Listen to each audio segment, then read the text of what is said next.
Can people be redeemed to that level? Not with me. Nah, not with me. Yeah. Not with me. No, In life overall, perhaps. not with Redemption, me. right, but not with you. Listen, I can forgive you from afar, but I'm more likely to forget you than forgive you. No, you did that shit. You really, really tried to harm me. And that's terrible. Who wants to hurt me? Word? Oh, you deserve every bit that's coming your way. And it is. Jilly from Philly. My goodness, Jill Scott. Now, you do know it is common fare when men talk like that, and I'm not trying to genderize the discussion here, but when men talk like that, one of the first things that women who are listening say is, who hurt you? Am I lying? 1-800-920-1580. You're listening to the Voice of Reason. You already know, exclusively on KBLA Talk 1580. Jill was mad. She gets to be mad. That's the legendary Jill Scott. We love her. All right? Get to be upset. But she said it's easier for her to forget you than it is for her to forgive you. The question was about redemption. Ah, man, y'all heard the Bible verse. All have fallen short of the glory of God. She echoes a very common sentiment. I can forgive you, but you got to be over there. Everything about this society seems to be avoidant in some way. I'm sorry, 1-800-920-1580. Tonight's topic, because let me just say, I think it's the opposite. I think it's easier to forgive than it is to forget. If you disagree, that's fine. Call me. I'm not standing on the position that I'm right, but let's investigate and explore. Everybody thinks they could just push it down, shove it away, and move on. Every relationship you're in or have been in, right, leaves a type of psycho-spiritual residue on your soul. 1-800-920-1580. Get to your phone lines. Tonight's topic is forgetting about someone without, this is going to hurt, is forgetting about someone without forgiveness actually holding on to them? Can you forget about someone without doing the actual internal work, the healing work? True or false? Is it easier to forgive them than it is to forget them? If you've never forgiven them, how can you possibly forget them? Oh, Lord, 1-800-920-1580. I know there's a lot of people out there talking right now. Oh, I can forget somebody easy. I could drop somebody. My cutoff game is ridiculous. Well, I'm interested to know. Is forgetting about someone without forgiveness actually holding on to them? 1-800-920-1580. Many of us think it's easier to forget. I tend to think it's the opposite. It's easier to forgive than it is to forget. Tonight's conversation presses on a quiet contradiction many people live, right, inside but rarely name. The claim of forgetting someone without ever forgiving them. Tonight's show is going to try to interrogate whether forgiving actually, or whether forgetting actually releases anything, or whether it simply relocates attachment into silence, physiology, repetition, and future relationships. we examine a destabilizing possibility. Effortful forgetting often functions as proof of continuation, not closure. If something requires maintenance, vigilance, or suppression, does it still occupy space? The ledger seems to never close.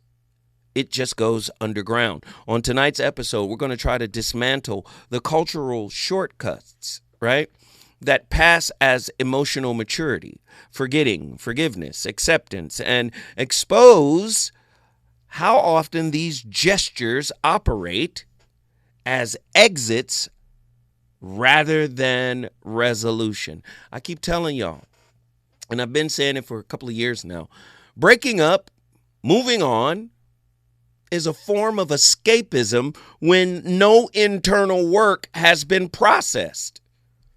I'll just move on to something better. Right? 1-800-920-1580. Somebody, attorney reaction at the TikTok chat here says, not forgiving takes away your power. Very interesting. 1-800-920-1580. I want to know what you guys think tonight. Tonight's conversation, again, it presses on a quiet contradiction many people live inside but rarely name. The claim of forgetting someone without ever forgiving them. Jill says, I can forget you. Many people say they can forget you, but when clinical psychiatry and psychology come into play, right, the clinicians will tell you that unresolved, repressed, abandoned, orphaned stuff in your spirit calls in a relationship that is perfectly tuned for a reenactment. Right? Forgiveness doesn't count unless you do the work. Oh, no, don't do that, Zoe. Don't say that to the people. If you still have resentment, if you still harbor it in your spirit, you haven't really forgiven. Right? Keep in mind now, forgiveness is not for the person. Forgiveness has always been for you. Again, the show is going to try to integrate or interrogate whether forgetting actually releases anything or whether it simply relocates attachment into silence, physiology, repetition, and future relationships. Right? If something requires maintenance, vigilance, or suppression, it still occupies a space in your spirit. Yes or no? True or false? 1-800-920-1580. The ledger never closes. It just goes underground. Right? I want to know, do you actually forgive? Or are you trying your best to forget? Do you agree or disagree with this position? Forgetting demands labor. Forgiveness without accountability simply reorganizes power. Acceptance without cost, accounting, converts endurance into virtue. The nervous system does not respond to declaration. It tracks threat resolution. What cognition suppresses? The body remembers. Listen to that again. What the mind, what thought, what cognition suppresses, the body remembers. So Jill, I love you, Jill. Jilly from Philly, I love you. But if you don't process that work, right, you're not really free, right? What language redeems? Behavior contradicts. The result shows up later in repeated attraction patterns. Listen, repeated attraction patterns. You don't know how many people reach out to me and say, how do I stop dating or finding or meeting or running into the same type of person that I've been trying to get away from for the past 15 years? You don't know how many people reach out. The result shows up later if you're doing suppression work, right? Repeated attractor patterns. If it's a repeated attractor pattern, could that be similar to the concept that the great J. Krishnamurti talked about when he said relationship is a mirror? Meaning you get who you are? So if you're repressing and disowning parts of yourself and disowning and repressing resentment and frustration under the guise of forgetting, are you not attracting that person back into your life as a different person? Repeated attractor patterns, exaggerated reactions to neural triggers, right? Shrinking life choices and new partners paying old debts they never incurred. Do you understand? The Voice of Reason is the show that's going to try to offer a rare self-exposure. I'm going to show some things about me that I still hold on to. No villain, no abuse narrative, no triumph packaging. I won because I'm not going to do any of that. I'm going to do some self-exposure work tonight. Because, listen, releasing and letting go is not as simple as uttering the words. And forgiveness is integral to forgiving. Forgiving is the get out of jail free card for intimate relationships, right?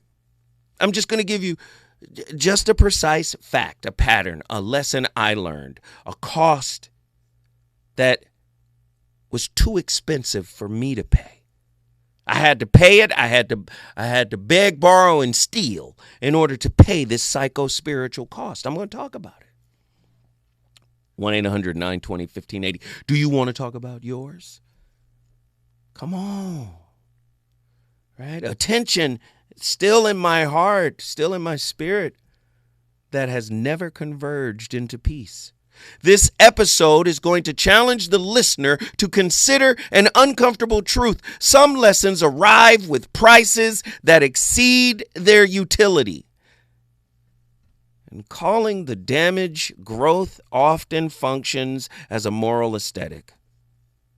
Oh, I learned, I grew. But what did it cost you? Insight alone does not settle accounts. Distance does not equal completion. Silence does not erase obligation. This conversation tonight does not ask how to let go. It asks what still organizes your life after you claim relief. Ooh, what wounds, what orphaned hurt still organizes your life after you've claimed growth? Who benefits from unresolved accounting? What secondary gains keeps the grievance, oh my God, rentable? My goodness. 1-800-920-1580. Get to your phone lines. We want to talk to you. Which freedoms stay postponed to preserve distance? Yikes. And which part of you continues negotiating internally with someone no longer present? Huh? This episode, tonight, this one, Tuesday night, KBLA Talk 1580. The Voice of Reason going to peel it back. This episode closes without instruction or comfort. Only exposure. Because what remains unresolved continues to accrue interest. Oh, this isn't a punishment, y'all. This is the process. When we come forward, the Voice of Reason, we gonna set this bonfire ablaze. What do I feel immediately after pulling away at someone with a dismissive avoidant attachment style? Relief. You know who it is and you know what time it is. Welcome and welcome back to my channel. This is Dismissible Me. I am your favorite dismissive avoidant, Eleanor, back with another triggering video. Like, share, subscribe. Let me know where you are watching from down below in your attachment style. And family, we're going to get right into this video. I feel relieved immediately after pulling away. The same feeling that I feel after a breakup, that relief, is what I feel when I pull away. Like, okay, whew. I can take some time to breathe. I can finally have a moment to myself, you know. It's very, very nice. Like, okay, I don't have to worry about this person right now because I'm taking some time for me. I got these other things that I need to focus on. And it just brings this like mental quiet. I guess that's the next thing that I would feel. This mental quiet. It almost feels like it's peaceful. I don't have to worry about this because when I get in a relationship, it feels like I'm adding another person that I have to care about. Like I have to be responsible for. It's not caring about, it's more responsible for. And it's like, why do I have to be responsible for a whole nother adult and their feelings and what's going on? Like, for me, I feel like you should just be able to handle that on your own. We're both adults, right? What's going on? We're both adults. Why can't you handle it yourself? So for me, because pulling away and being alone is my safe space or where I can, regulate myself. So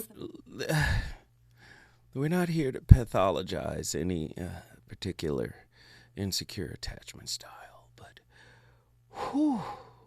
we have to give grace.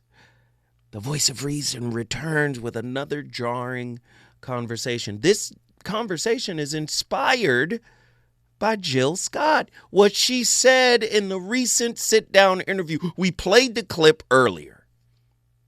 She said, I can forget you faster than I can forgive you. I'm giving you the counterpoint. I believe that the forgiveness work isn't for the other person. It's for you. It is a get out of jail or get out of resentment free card. Get out of disappointment. Get out of victimhood card. That's what forgiveness is for. It is a releasing. Nothing can be released unless it is accepted as it is. It doesn't need a narrative that makes you feel triumphant. I did the right thing. I cut them off. No. This is how people maintain and retain wounds. It's not a real forgetting. Oh, my goodness. 1-800-920-1580. Get to your phone lines.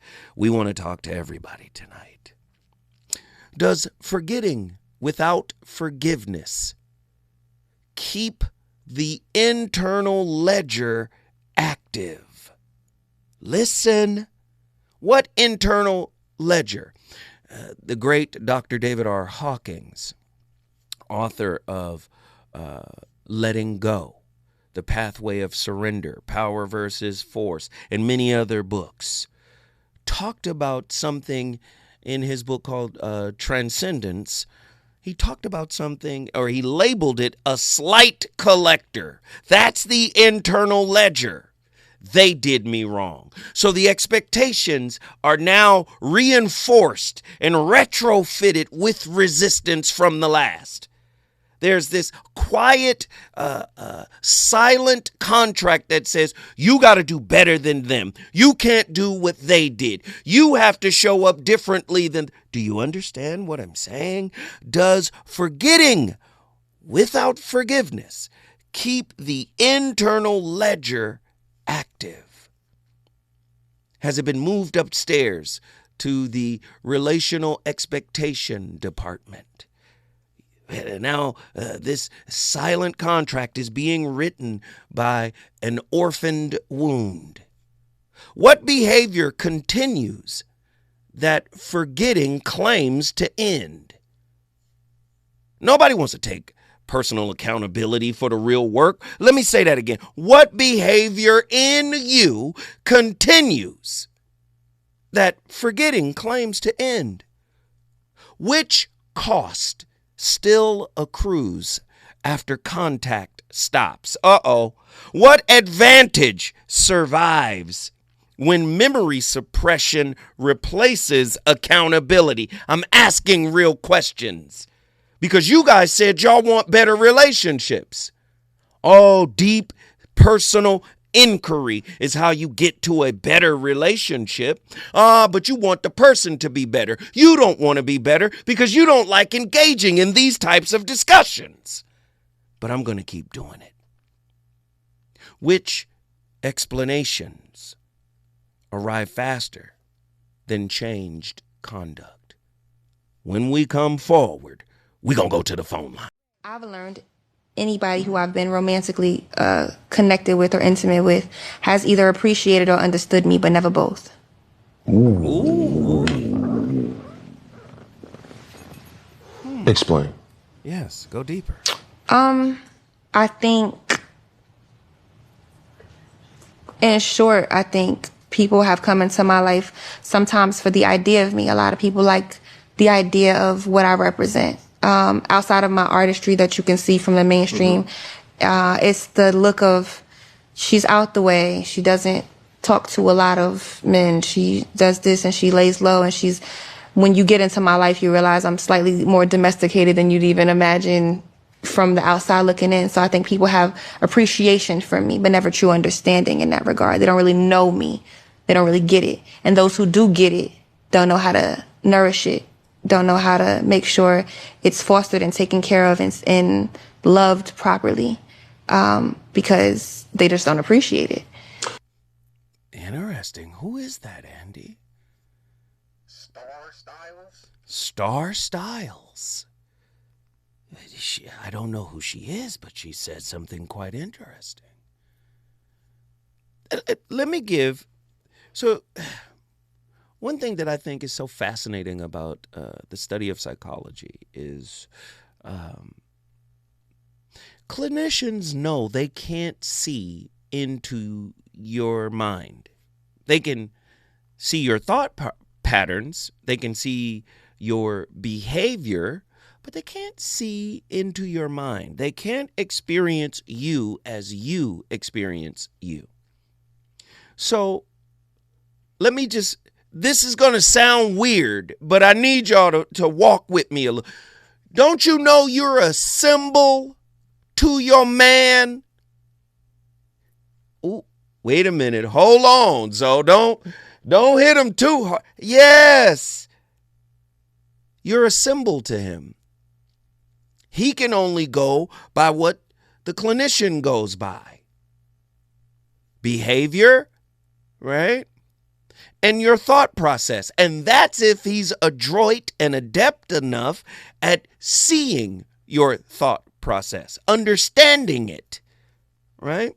But he can't know the experience of you the way you know you. The sister said, I'm appreciated but not understood. Sometimes the understanding piece is really the self-work. That's your work. Do you comprehend what I'm saying? I want to be understood. No. I can understand parts of you, right? You're a symbol, right? Do you know the symbol is not what it symbolizes? This is what the great Alfred Korzybski said when he said the map is not the territory. See, I can understand the map of you, the symbol of you, but I can't understand the territory of you as you can't understand the territory of me. We're in a shared experience that I can't access the way you experience our shared experience. The only way you can give me the symbols of language. You know, you make me feel this way. You know, I love the way you talk to me. You know, I love the way I can understand that, but I can't touch it the way you touch it. And you can't touch it the way I touch it. Ooh, 1-800-920-1580. Am I saying it's an unrealistic expectation to be understood and appreciated? What I'm saying is, if you're appreciated, isn't that something that is exceptional, to be around someone who appreciates you, not for what you do, but for who you are and how you show up? Sometimes we want more than is necessary to be happy. Don't do that to people, Zoe. Sometimes we want, and if you're wanting that, where does that want come from? And are you reciprocating that? Have you reached that level of consciousness that you can reciprocate? 1-800-920-1580. We got callers on the line. Tonight's topic, man, is a doozy. It's a doozy. I can forget you faster and more efficiently than I can forgive you. I'm arguing the opposite is true. What are your thoughts? 1-800-920-1580. Attila from Houston, Texas, you're first up. What are your thoughts? What are your thoughts? What are your thoughts? Uncle Zoe. Hey. I have questions for you. Here we go.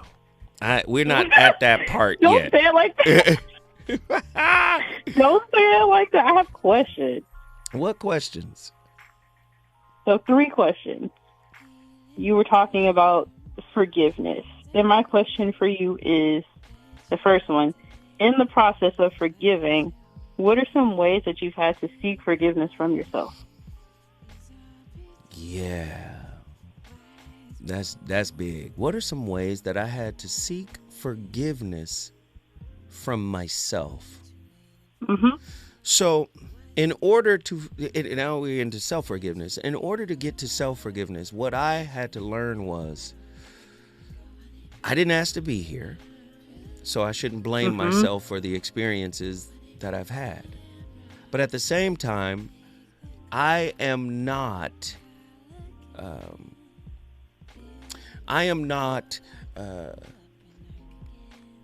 not guilty. How about that? I'm responsible for my reactions. And nobody taught me how to respond. I had to learn how to respond. So I am forever responsible for my reactions, right? I heard the Holnicks put it this way. It's not the issue that is your issue. It's how you respond to the issue that is your issue. So I had to learn, yeah, man, just because you came from a difficult situation, a difficult background, a hard childhood, that still doesn't give you, right, license to respond any kind of way you want to. I'm not even calling it responses. They were reactions. And I'm saying, so what you went through that? It's okay. God blessed you enough and gave you a mind that was able to look at yourself and then start to do this work and gather this information and change, right? I had to realize, man, the projects didn't make you uncontrollable. You liked the feeling of being out of control too. You liked the feeling of popping off. Do you understand? It became a part of your identity. And I had to forgive myself for really falling to the dark side of myself. Do you understand? Real. You use the circumstance and the situation that brought you to that moment as the catalyst to integrate with that side. And I was like, no, that's not right. That's not right for you. And that's not right for the people that orbit you and that you orbit. I had to learn that. And I had to forgive myself for reveling in some of those moments. Does that make sense? 100%. I mean, I'm glad you just mentioned reactions, because one of those things I was going to ask you about is hypervigilance. Right. So based on kind of like what you've experienced, how do you feel like hypervigilance factors into the aftermath of like betrayal? I'm going to say this. Hypervigilance is not a psychic power. Many people who are hypervigilant, they feel like psychics. Oh, this looks like that. This looks like it's going to turn out this. Do you understand what I'm saying? You're not psychic. You're just, it's threat assessment. And when you're dealing, listen to what I'm saying. Exactly, Val. It's a trauma response, right? But when you're dealing with broken people or what I call whips, works in progress, you're going to be proven right more than not, right? Because people fail, people are flawed, and they make mistakes. The biggest issue that we have in relationships is, how can I still love you when I'm upset with you, when I'm disappointed in you? Sometimes our disappointment disconnects us from the bond. In many cases, that happens. And I'm saying, as we evolve, you're going to have to learn how to be with a flawed human being. And being with a flawed human being is understanding, no, I'm not going to be here for abuse. No, I'm not going to be here for disrespect.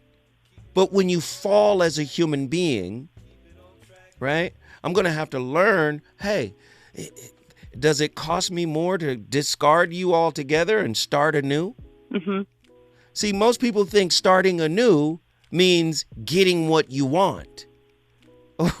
No, you don't get what you want. You become what you want, and then you magnetize it into your life. Does that make sense? I agree. I would say, too, it kind of depends on what you perceive to be valuable, right? And so you heard the dismissible me lady speaking, and her videos are mad trippy, but she had a huge, like, Freudian slip at the beginning, and she said, you know, when I enter relationships, I realize I have to care about them. I mean, and she tried to change it up, and it got me thinking, if I don't value self-care, then I don't value the care of other people either.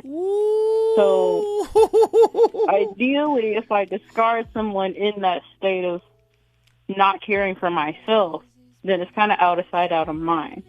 But I think this is great. So I don't want to hold you up, but my last question wait. I got to tell you this. I got to tell you this. Someone on the KBLA Talk 1580 YouTube page just gave us our Thursday topic. Hold on, let me get my iPad out. Yes, I'm listening. Based off of what I was just saying, On the Clock at the Foundry, that's their name. On the Clock at the Foundry. He called it scarevoyant. Ooh, hypervigilance. I like that. Not clairvoyant, but scarevoyant. Whoo, that was fire. Yes.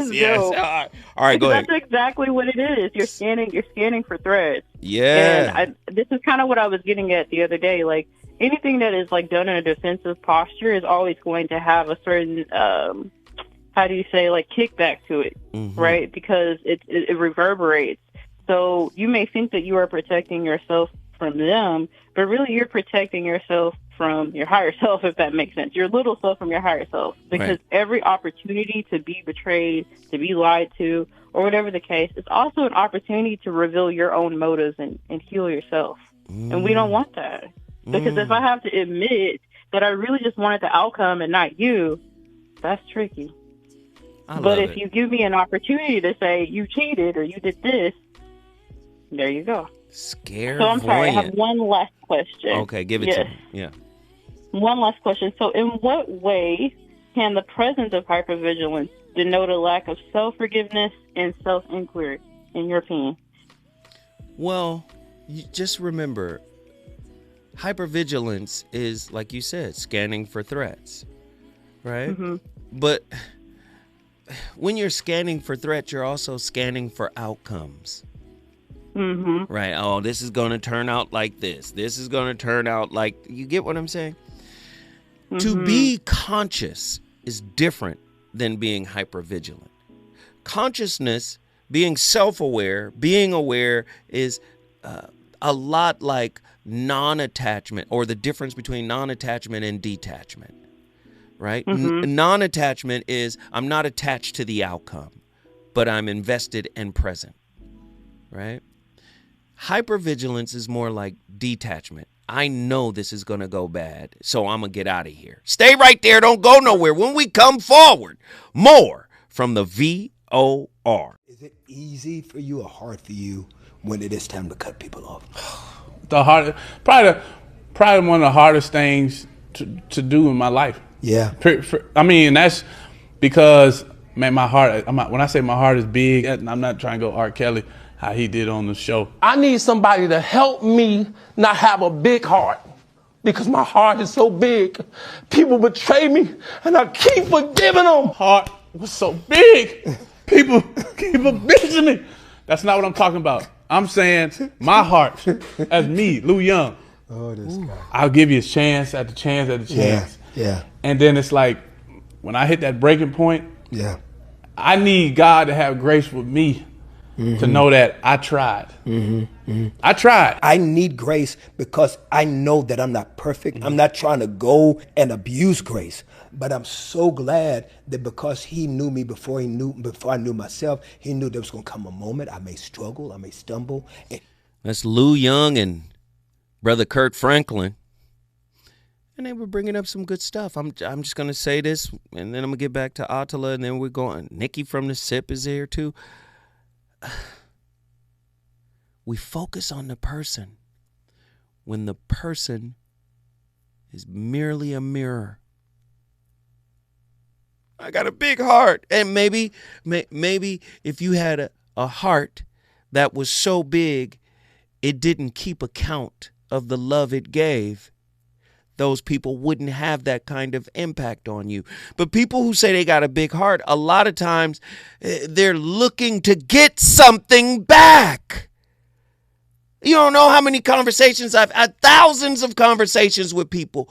It's not a big heart when it keeps a receipt. It's performing care, love, and giving.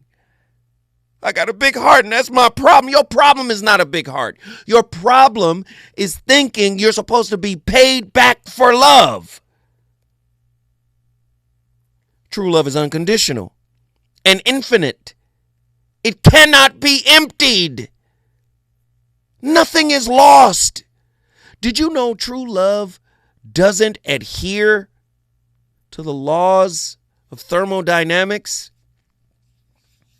Doesn't. True love doesn't adhere to that. There's no entropy in love. Ooh, and nothing is lost. Nothing falls into disorder. Hold tight. When I come forward, the voice of reason, going to get Attila's final thought, and then we're going to go to Nikki from the SIP. Why are you mad at them when you spent the time teaching them how to treat you that way? Our emotional capacity, rather stretched or limited, becomes the emotional instructor for basic training when it comes to our army of vulnerabilities that we claim we don't have. People never get over on us. The intuition always knows. The danger is in the part of us that wants to negotiate with the knowingness, so we don't have to follow through. But we ignore it just to avoid the responsibility of having to act on it. And if we're really telling the truth, society celebrates the performance of innocence more than the courage of acknowledgement. So many people have no problem being the victim in somebody's story. And you have people who will boastfully mute their awareness so they can later claim they were misled, as if they did not start the pattern of misuse. But let me give you perspective. In any situation where you feel like you were wronged, the only way to reclaim your power is through accountability. You didn't get played. You played in a game that you didn't want to admit you were participating in. People's motives are never new to us. We notice them as they test how far they can use them and condition their new behaviors around what we present as acceptable. And before you know it, you're stuck in there, I'm gonna change cycle. But every time you down... Man, that was Javon Cross, and he's cooking.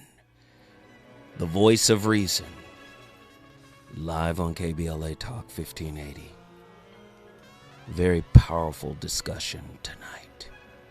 It's easier to forget you than it is to forgive you.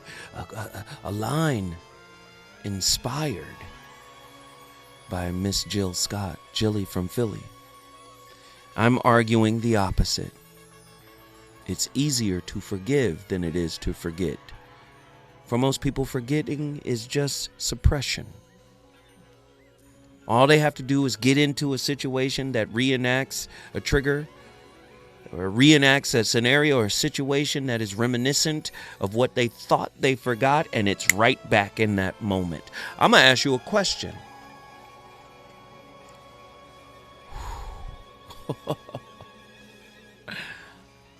Outside of your parents, because they were the first people to hurt you.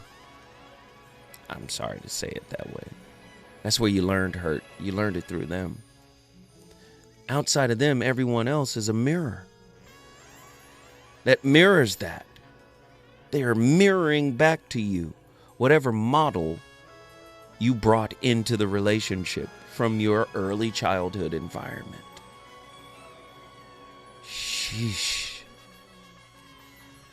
Right? Javon Cross was just saying it.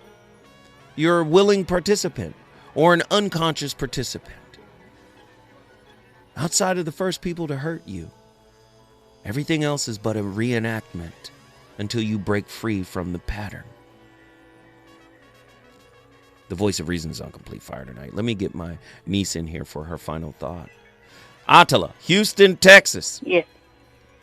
What are your thoughts? Yo. Yes. What are your thoughts? I mean, I completely agree with that last statement. You are a willing participant and the maker of your own discomfort.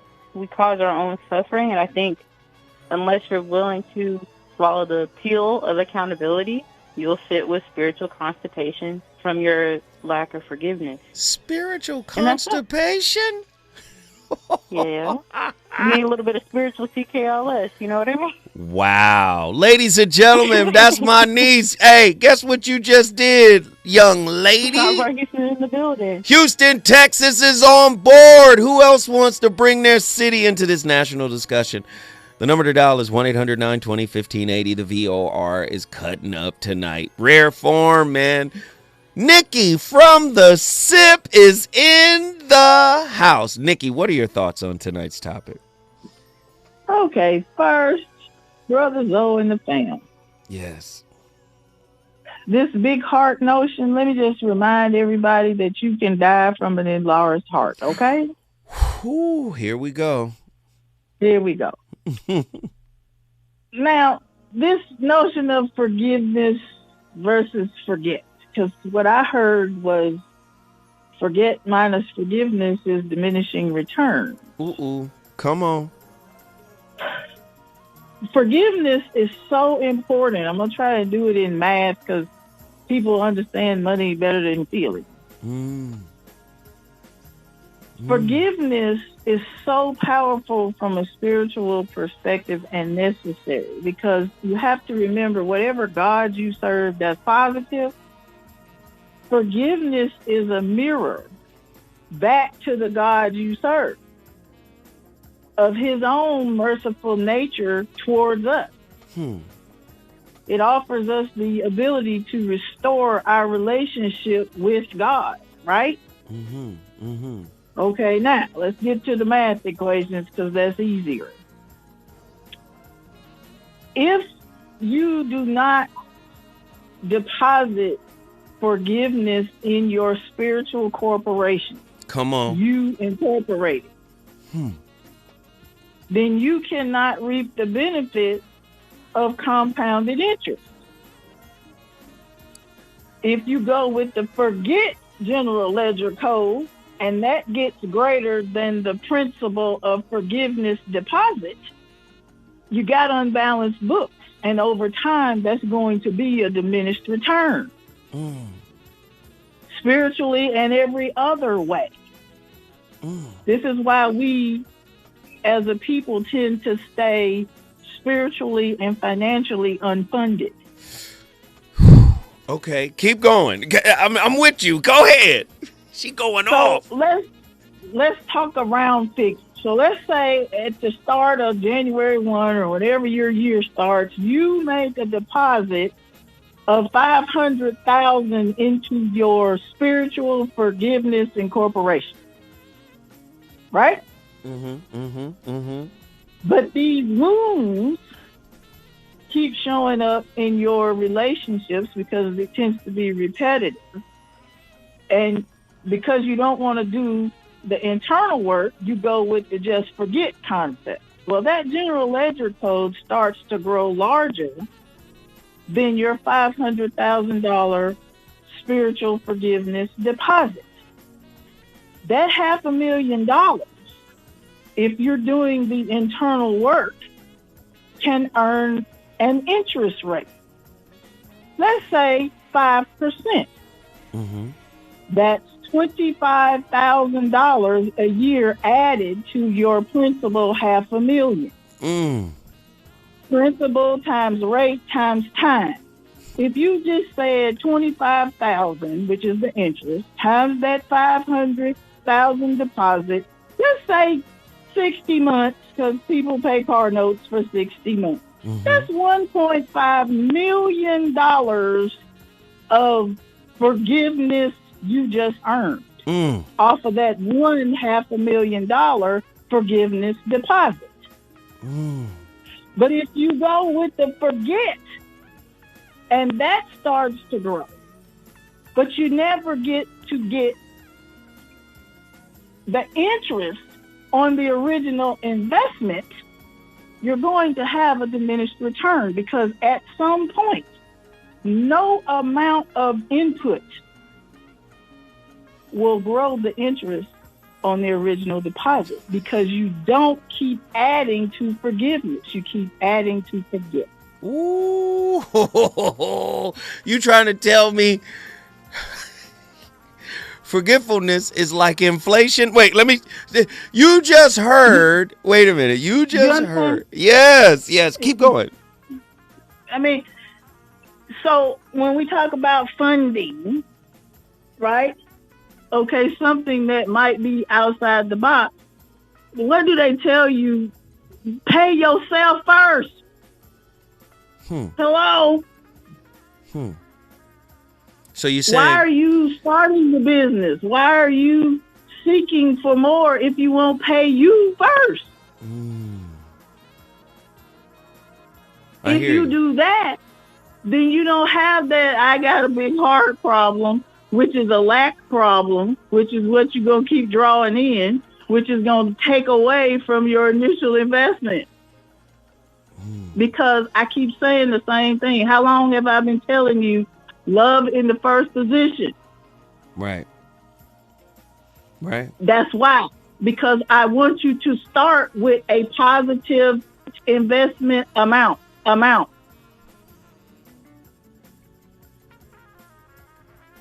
I making sense? Yes. I'm totally listening. I'm tapped in. It's important that we understand economics. Jesus know mathematics. You said this is the economics of forgiveness. If you're investing in forgetting, right? This is inflationary policy going on. Like yes, it is. I hear you.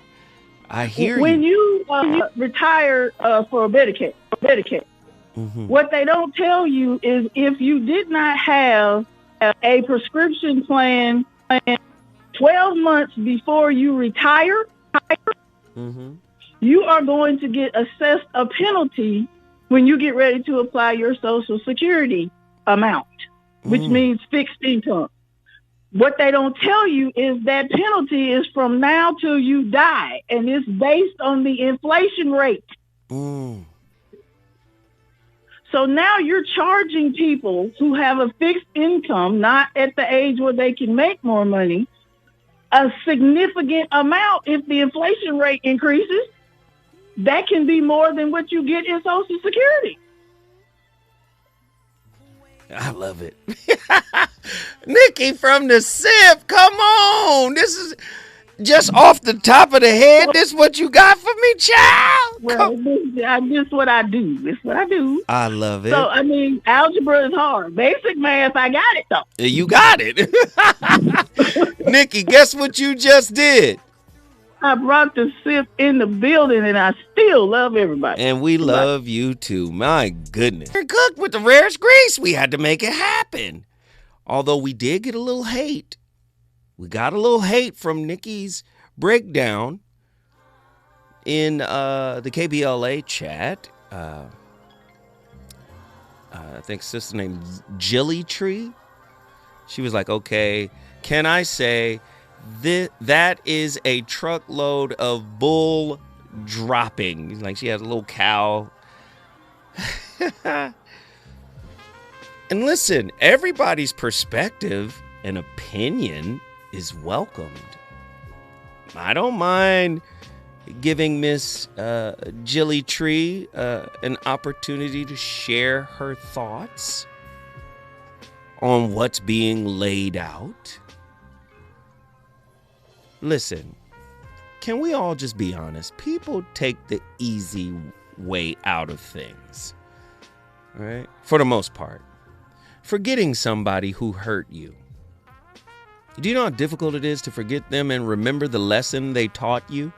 Wait a minute, hold on. Just like the guy Javon Cross was saying, we are participants in a lot of the mess. I told you the first mess happened in childhood. Then you modeled that mess. You carry that mess into your adult relationships. You don't have to believe Zoe. You can talk to any clinician and they'll tell you about early childhood modeling and attachment theory and insecure attachment styles. You carry them into your adult relationships. The problem is the work that it takes to undo them. Yes, you can undo them. Right? But the work that it takes is difficult. It's not easy to reparent oneself. It's not easy to, undo the conditioning of an anxious, preoccupied, someone if you've been chasing your parents, you're definitely going to chase your partner. Your adult relationships mirror the relationship with your family. I know you don't want to hear it put that way, but that's what it is. And if you can't forgive your mom and them, I know you're not going to be able to forgive your significant other.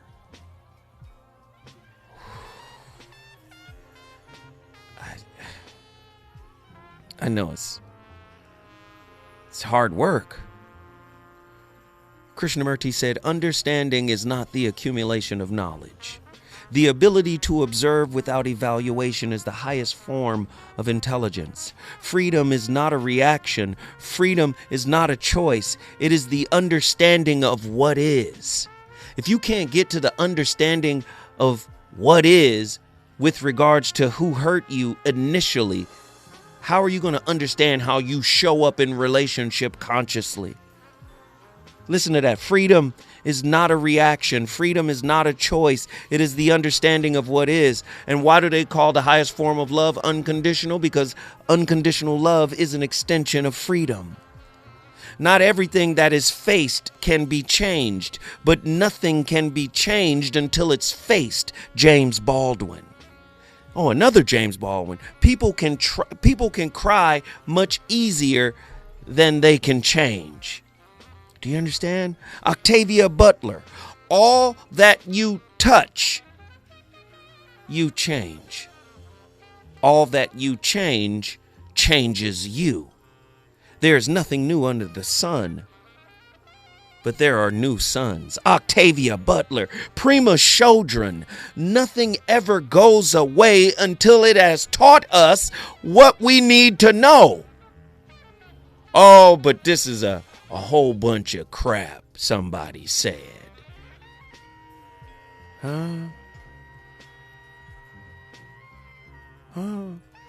Let's hope.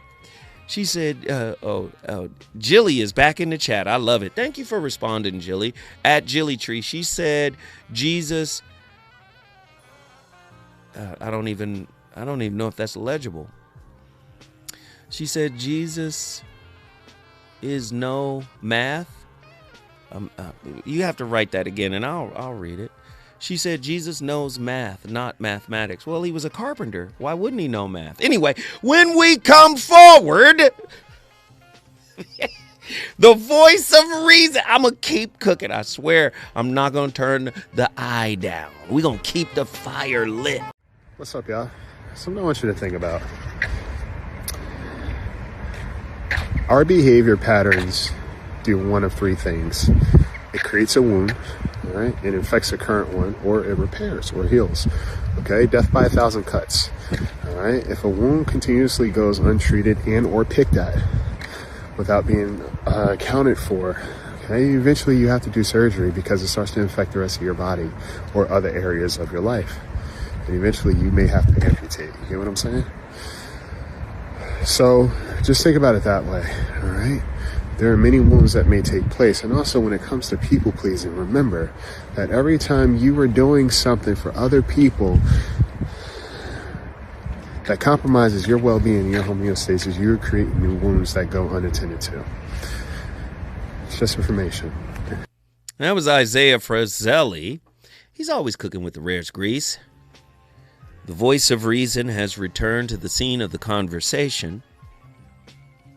I love Jill Scott. To me, Jill Scott I describe her as a warm bowl of cream of wheat with butter, nutmeg, cinnamon, agave, listen, honey, molasses. Let me tell you something. That's woman. That's black woman right there. I love Jill Scott. She's beautiful. She's articulate, intelligent, creative. She is a force. So I don't want people to... She inspired this topic. You understand me? What I'm saying is she's spiritual comfort food. You might not like cream of wheat. You might like oatmeal.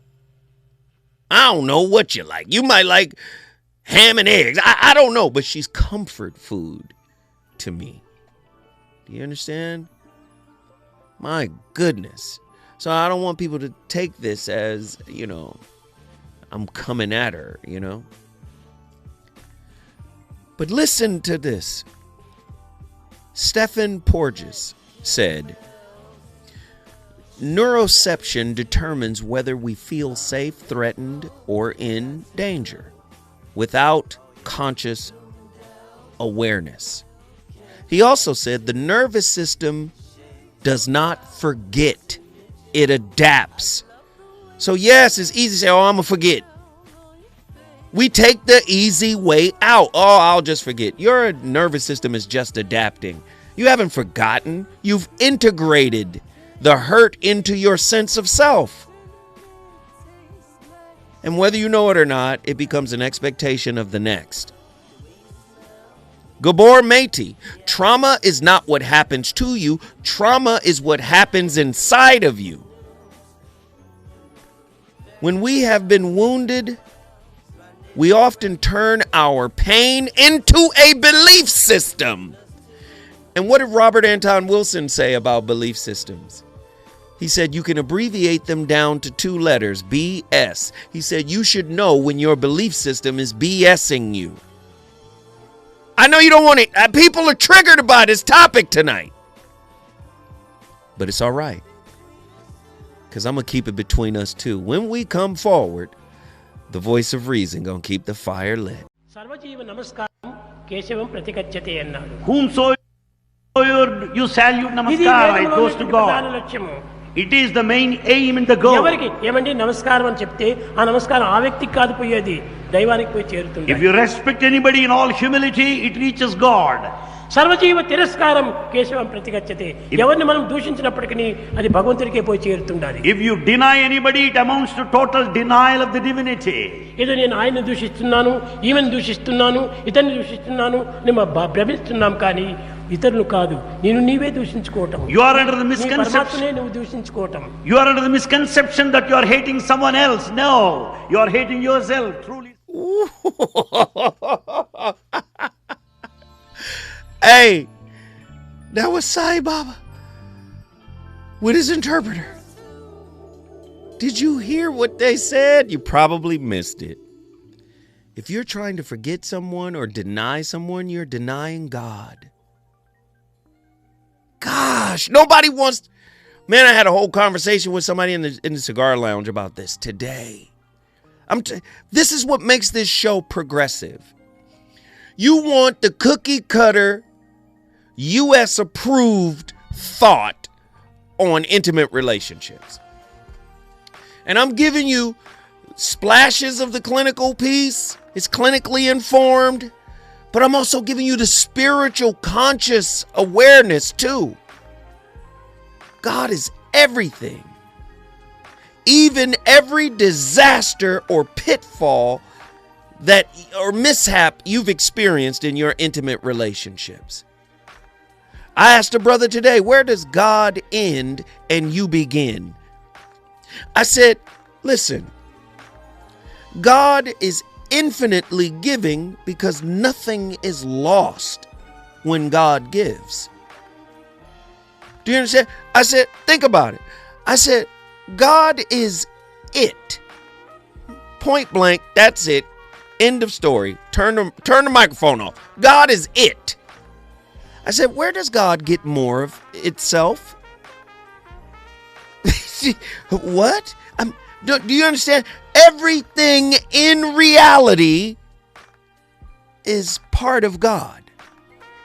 So when you hear the Hindu guru saying, when you try to forget somebody, when you try to discard somebody, when you try to run away from something, you're running away from God and you're running away from self. These people that come into your life mirror your first heartbreak. Oh man, y'all, do you want the work or no? Y'all want Kevin Samuels? You want me to call a woman a 5? Oh, that's interesting radio. Is that what you want? No, we doing it different for 2026. Do you understand? Tonight's topic, it was inspired by Jill Scott. She was just on a podcast. She said, nah, man. There's no redemption, basically. That's what she said. There's no redemption. She said, I can forget you faster than I can forgive you. And guess what? You might see a lot of women clock it. People who follow her, like, clock it. Yup. Yeah, preach, sis. You might get a lot of that. But you're missing the broader picture. You can't forget any. But listen, Babette Rothschild, she put it this way. She said, the body remembers what the mind tries to forget. Listen to that. Oh, I can forget you faster than I can forgive you. But forgiveness, I would argue, is part of individuation. Because essentially forgiveness is releasing. It's letting go. I know you don't want to hear it put that way. Individuation is what? Merging the shadow self with the persona, the mask you wear. You merge it into one integrated being. You're in fragments expecting another fragmented person to show up whole for you and your wounds when you're still ignoring and abandoning and orphaning your wounds. They got to show up though. Show up for this stuff. Be mindful of this spiritual debris. Right? Be mindful of all this spiritual school debt I got. Insight alone does not regulate the nervous system. Right? Stan Tacken, he said, love does not make us secure. Secure functioning makes love possible. Partners don't fight about the issue, they fight about the threat. Come on. So let's get into it. I'll just forget about you. Patrick Carnes, the author of Trauma Bonds, said shame thrives in secrecy.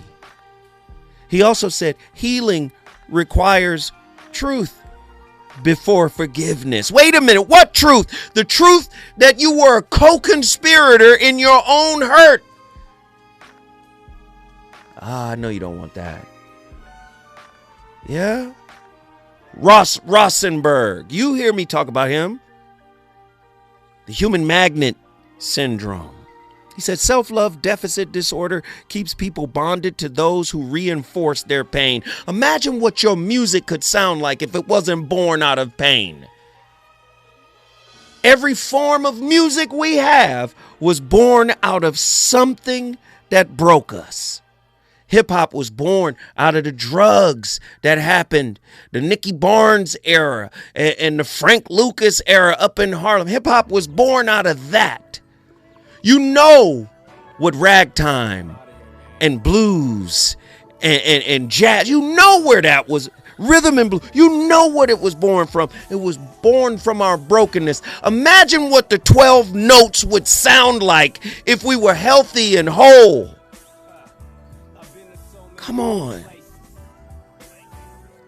Forgiveness. This is Ross Rosenberg. Forgiveness without boundaries is self-betrayal. Listen to what I'm trying to give to y'all tonight. You gotta learn how to forgive, not for the other person, but for your own elevation. That's what you're learning it for. You're not learning it to get them back or to dangle it over their head, or you're not learning it for that. You're learning it for your spiritual conscious expansion. Dr. David Bohm, author of Wholeness and the Implicate Order, famous theoretical physicist. He said, thought creates the world and then says, I didn't do it. Woo-hoo-hoo. Thought creates the world and then says, I didn't do it. Do you see? He also said insight is not a gradual process. Sometimes insight happens in a moment. Do you understand? It happens in between petitions when you get quiet. That's why the Buddhist monk would say, get quiet, let's meditate, let's become mindful. Because that's where insight happens, in mindfulness. Observation without evaluation. Right? Observing without a destination. We don't even know how to love like that. We got to get the destination before we... Come on, man. Where are we going? What are we doing? And then when we don't get there, and humanity happens on the way to where we didn't get, I can't forgive you for that. You wasted my time. Ladies and gentlemen, the voice of reason on complete fire. When I come forward, I'm going to land this plane. The more soft you become, the stronger you become.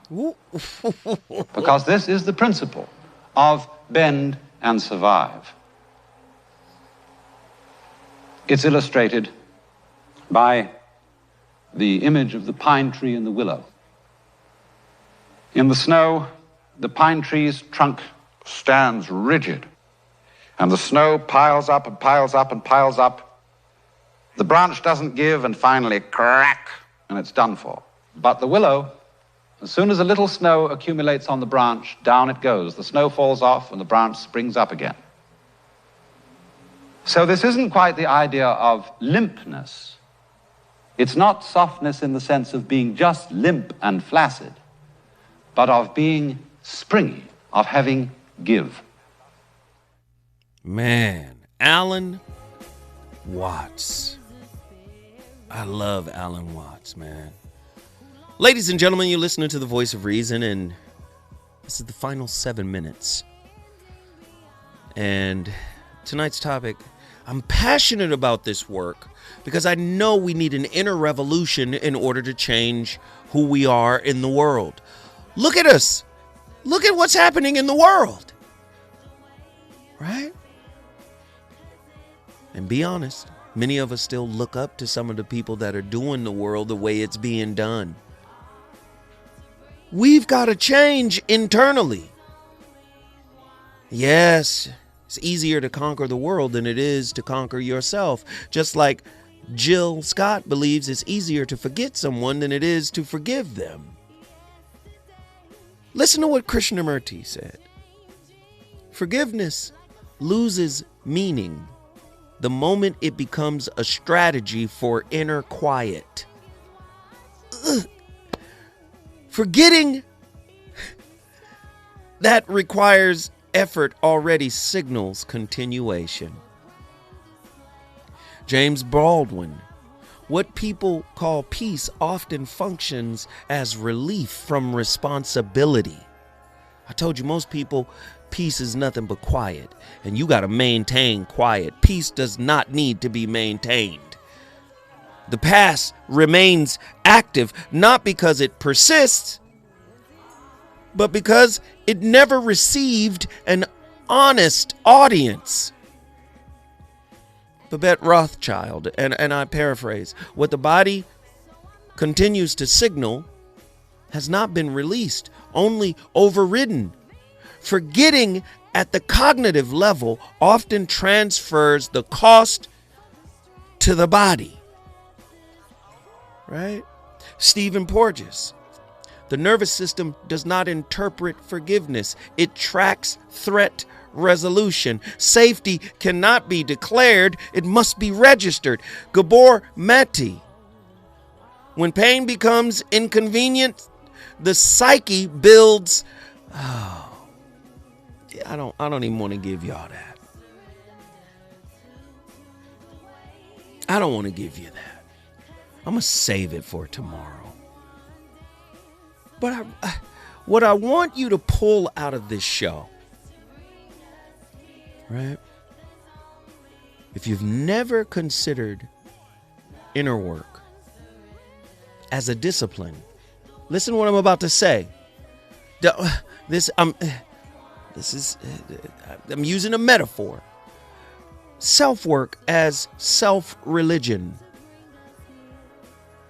Do you hear me? Self-work as self-religion. I'm not asking you to replace your religion. I'm not asking you to start a new religion. I'm saying self-work as religion. You're dedicated to your religious beliefs. Be dedicated to the self-work. Then you change what is being reflected back to you in the real world. The real world is just a fun house of mirrors. You cannot run to the fun house for the solution. You carried the solution into the damn fun house. But you trying to hide amongst mirrors. Does that make sense? Forgiveness that avoids grief. Forgiveness that avoids the self-work that we've been talking about preserves the injury. Do you understand? Premature forgiveness stabilizes shame rather than dissolving it. What bypass calls mercy, the psyche often experiences as erasure. I ain't even going to talk about it. I just forget about it. No! Forgiveness without behavioral change rewards the wound. Letting go, right? That requires self-abandonment is not release. It's actually self-imprisonment. Does that make sense? I want you guys to love yourself in a way that no one else ever could. I want you guys to love every part of yourself, every crack, every flaw, every process. I want you to love all of it. And stop expecting somebody to love a part of you that you don't even like looking at, that you're afraid to look at. Amit Goswami, who is also a physicist, he said, insight that alters nothing protects the structure it claims to challenge. You got all the therapy talk. You got all the spiritual talk. But when it's time for you to put the linguistic symbols down, in other words, shut your mouth and look at yourself and acknowledge where you are in truth, that's when the real triggers happen. That's why you run to people. Listen to what he's insight that alters nothing protects the structure it claims to challenge. What remains assumed continues to generate experience. That was Maharaj. Listen, I start the conversations. You don't have to agree with them. You don't have to like them. You don't have to like the way I frame it. You don't have to like anything about it. I'm just asking you to do the work. When I come forward, it'll be tomorrow, and I'll have another slapper. You already know what it is. It's Holiness Wednesday with Precious McGill. We're going to get in here and go off again. Love y'all. Appreciate y'all. I holla.